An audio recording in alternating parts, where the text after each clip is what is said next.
Selamat pagi teman-teman sekalian dan juga Bapak. Perkenalkan, nama saya Dery Alif Taryanda dengan NIM 2023-79021.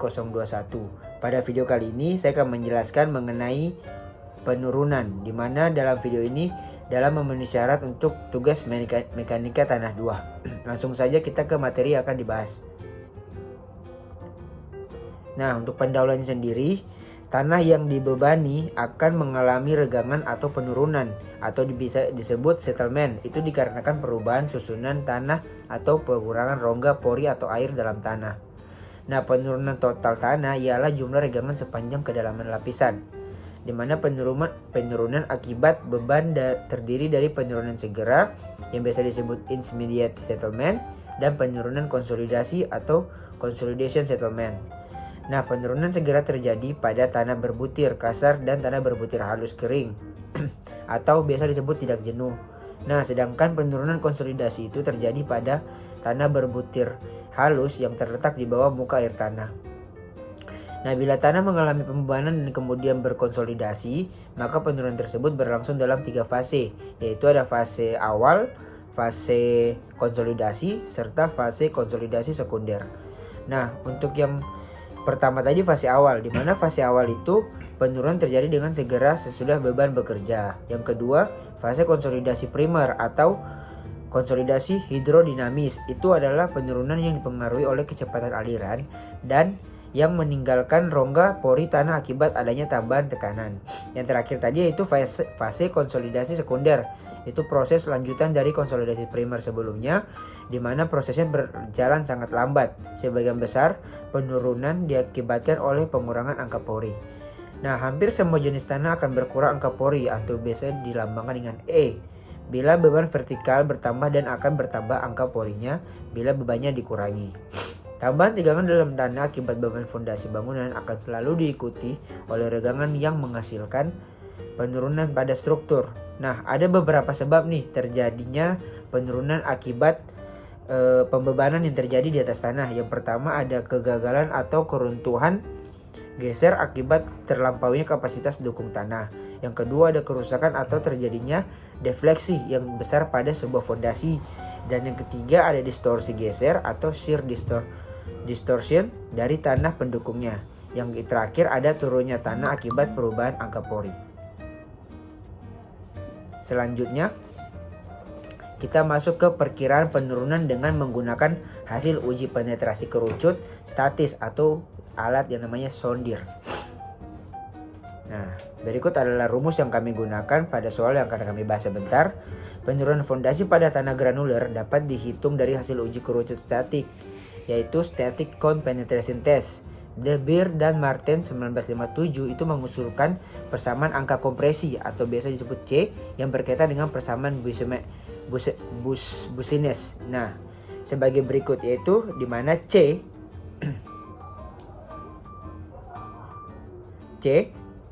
daripada kita lihat di layar, C sama dengan 1,5 QC per PO aksen. Nah, di mana C tadi itu ialah angka pemampatan angka kompresibilitas. Untuk QC sendiri itu adalah tahanan kerucut statis pada sondir. Nah, untuk PO aksen itu adalah tekanan overburden efektif. Nah, satuan QC dan PO aksen itu satuannya harus sama, di mana nilai C ini kemudian disubstitusikan ke dalam persamaan terzagi untuk penurunan pada lapisan tanah yang ditinjau, yaitu dapat kita lihat pada gambar pada slide, yaitu SI sama dengan H per C log netral dikali PO aksen tambah delta P per PO aksen. Nah, di mana SI sendiri tadi itu merupakan penurunan akhir yang dilambangkan dengan M dari lapisan setebal H yang dilambangkan juga dengan M. Nah, untuk PO aksen itu tekanan overburden efektif awal, yaitu tegangan efektif sebelum beban bekerja. Untuk delta P sendiri itu tambahan tegangan vertikal di tengah-tengah lapisan oleh tegangan akibat beban fondasi neto. Nah, kita lanjut ke yang berikutnya, di mana dalam menentukan konstanta kompresibilitas C diperlukan nilai QC rata-rata. Nah, untuk penurunan di setiap lapisan yang tekan oleh beban fondasi, dihitung terpisah hasilnya ditambah bersama-sama. Nah, hasilnya ini merupakan penurunan total seluruh lapisannya. Sebagai nilai pendekatan antara nilai QC dan N untuk tanah pasir Meyerhof pasir Meyerhof pada tahun 1956 itu mengusulkan korelasi antara nilai N dari SPT dan tahanan kerucut statis QC yang diperoleh dari uji kerucut statis sebagai berikut. Dapat kita lihat pada gambar teman-teman, yaitu QC sama dengan 4N kg per cm².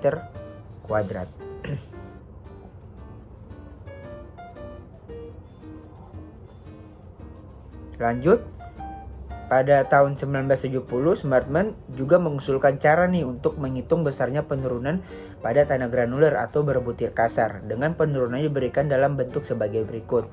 Dapat kita lihat pada gambar teman-teman.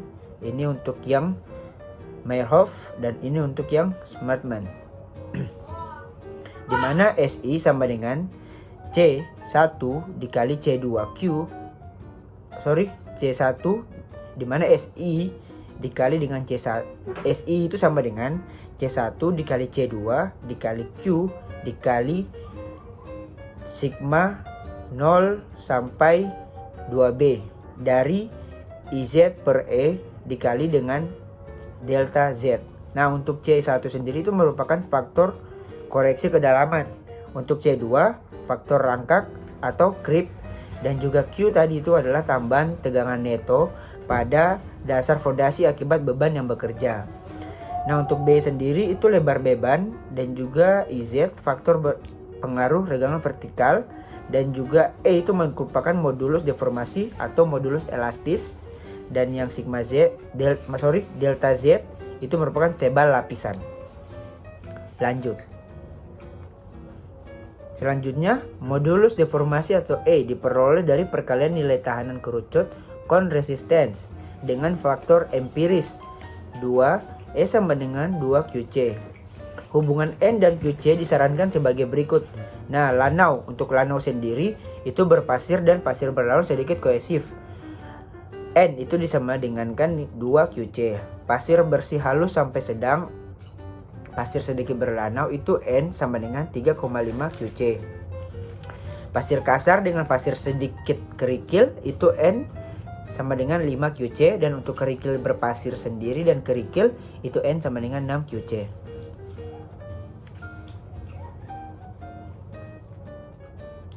Lanjut, berikut gambarnya teman-teman jika ingin melihat gambar yang akan kita pakai untuk nanti contoh soalnya. Nah,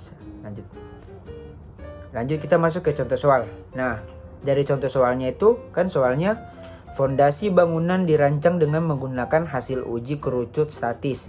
Nah, hasil pengujiannya seperti yang diperlihatkan dalam gambar C8.4. Dapat kita lihat pada gambar samping teman-teman. Gambar ini di mana beban terbagi rata pada dasar fondasi Q sama dengan 9, T per meter kuadrat berdasarkan bujur sangkar 4,4 kali 4,4 meter dengan kedalaman 1,25 meter. Berat volume tanah dapat dianggap seragam sebesar 1,85 T per meter kubik. Nah, untuk soal sendiri yaitu tentukan besarnya penurunan akibat beban fondasi dengan cara yang pertama tadi dengan cara De Beer dan Marten, dan yang kedua Smartman. Nah, kita lanjut ke jawabannya sebagai berikut. Dapat kita lihat pada slide. Nah, untuk jawabannya sendiri akan saya jelaskan di mana itu penjelasan ini perhitungan penurunan fondasi. Nah, penurunan fondasi itu dihitung menggunakan dua metode ya, tadi metode De Beer dan juga Marten serta metode Smartman. Nah, berikut adalah langkah-langkah perhitungannya. Yang pertama itu perhitungan dengan metode De Beer dan Martens. Nah, metode ini tuh dia memperhitungkan penurunan berdasarkan sifat tanah dengan parameter tekanan overburden dan beban tambahan dari fondasi,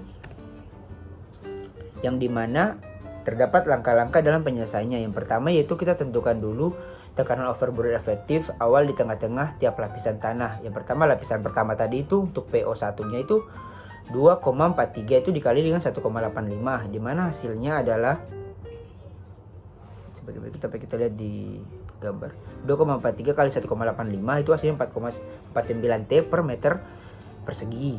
Nah, untuk lapisan 2 PO2 sama dengan 4,30 dikali 1,85 itu hasilnya 7,96 T meter persegi.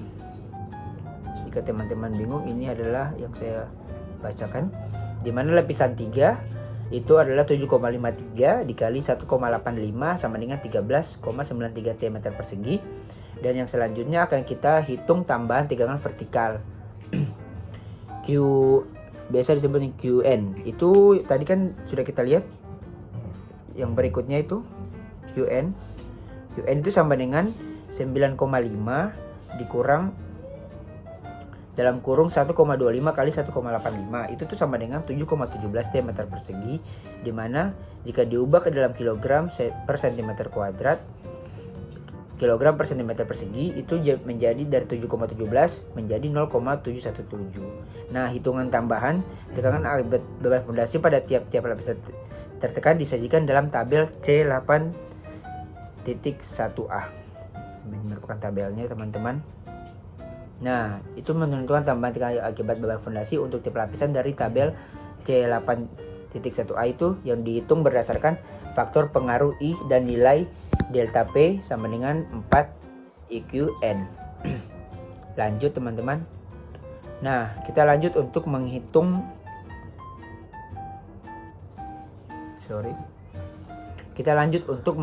penurunan tiap lapisan menggunakan tabel C8.1b dengan rumus yaitu tadi yang telah kita kasih tahu di sebelumnya, yaitu SI per H per C logaritma netral dikali PO aksen ditambah delta P per PO aksen. Dari tabel kan diperoleh hasil nih, teman-teman, di mana lapisan 1 tadi 1,59, lapisan 2 0,37, lapisan 3 0,30. Nah, itu total penurunan dengan metode De Beer dan Martens, di mana S total sama dengan 2,26 cm jika diubah ke mm menjadi 22,6 mm. Selanjutnya perhitungan dengan metode Smartman. Nah, metode ini sendiri tuh dia menghitung penurunan berdasarkan deformasi elastis dari tanah di bawah beban fondasi dengan menggunakan faktor koreksi waktu. Nah, pertama itu kita tentukan dulu tekanan overburden pada dasar fondasi, di mana PO aksen itu tadi 1,25 ya dikali 1,85. Dapat kita lihat pada ini sini 1,85 di mana hasilnya yaitu 2,31 T meter persegi. Jika diubah ke dalam kilogram per sentimeter persegi itu menjadi 0,231. Nah, selanjutnya kita menentukan nilai koefisien atau C1, di mana C1 itu 1 kurang 0,5 dikali PO aksen per QN itu sama dengan tadi 1 kurang 0,5. Untuk PO aksennya sendiri 0,231 dan QN-nya sendiri 0,717. Itu di mana hasilnya dari 1 dikurang 0,5 didapati hasil dari 1 ya, ini 1 dikurang 0,5 dikali 0,231 per 0,717 itu didapati hasil 0,84. Nah, selanjutnya kita akan menentukan faktor koreksi waktu C2 untuk umur fondasi 50 tahun, di mana C2 itu sama dengan 1 ditambah 0,2 logaritma dikali T per 0,1, di mana C2 itu tadi untuk T sendiri itu 50 ya, untuk ya T nya sendiri itu 50, jadi 1 ditambah 0,2 logaritma dikali 50 per 0,1, di mana didapati hasil 1,54. Nah, lanjut. Nah, menghitung penurunan segera untuk tiap lapisan menggunakan tabel C8.1c dengan rumus yang telah saya bacakan tadi, di mana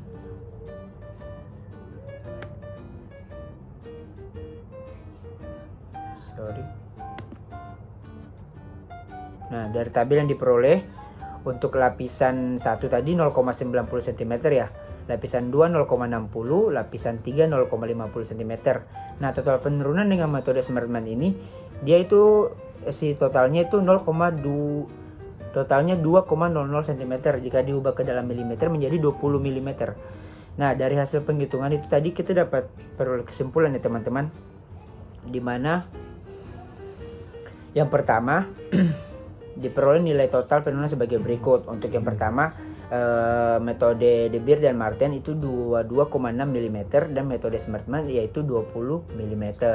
Nah, perbedaan hasil terjadi karena metode De Beer dan Marten mempertimbangkan karakteristik tanah secara empiris, sementara metode Smartman berbasis deformasi elastis. Nilai penurunan ini menunjukkan bahwa fondasi mengalami penurunan dalam batas yang masih bisa diterima. Nah, sekian dulu untuk videonya. Itu mungkin yang dapat saya berikan. Semoga dapat bermanfaat dan selamat siang. Terima kasih.